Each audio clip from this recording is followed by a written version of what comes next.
This is BBC News. I'm James Reynolds. The headlines at 8 o'clock. The Chancellor delivers his budget and promises an economy fit for a new age of optimism with an extra £150 billion of spending over 3 years.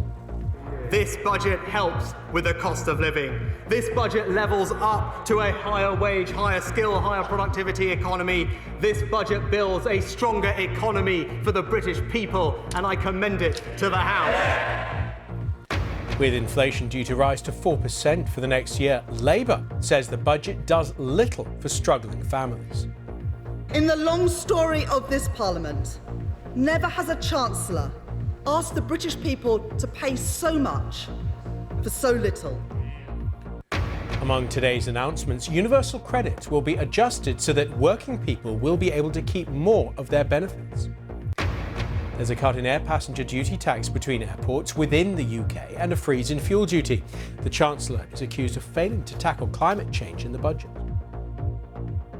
And coming up, we'll be answering your questions on the budget and how it may affect you. You've still got time to send those questions in. Tweet us using the hashtag #BBCYourQuestions or email us at yourquestions@bbc.co.uk. Also tonight.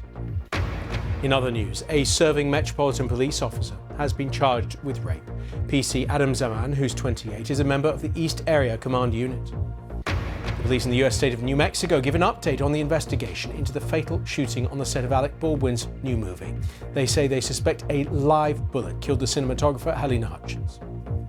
We believe that we have in our possession the firearm that was fired by Mr. Baldwin. This is the firearm we believe discharged the bullet.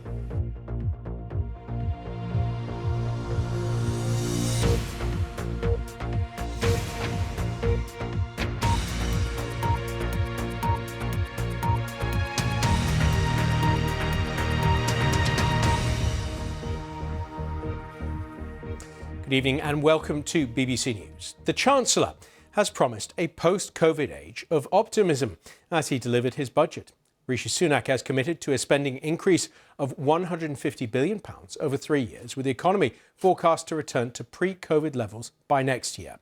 Mr. Sunak forecast that inflation is likely to rise above 4% next year, though the government's own budget watchdog suggests that it could rise higher still.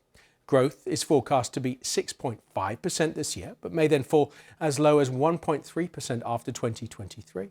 And after much criticism for reversing the £20 weekly boost to universal credit during the pandemic, the Chancellor has announced that the universal credit taper rate will be cut by 8 percentage points. That means rather than losing 63p in benefits for every extra pound you earn, you will only lose 55p.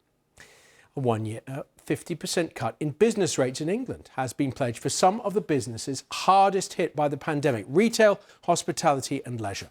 And just days before the UK hosts the Global Climate Summit COP26 in Glasgow, air passenger duty on UK flights will be cut and duty on fuel will remain unchanged. Labour has criticised the budget for a lack of action on climate change or help for struggling families. Our political editor, Laura Kunsberg, reports.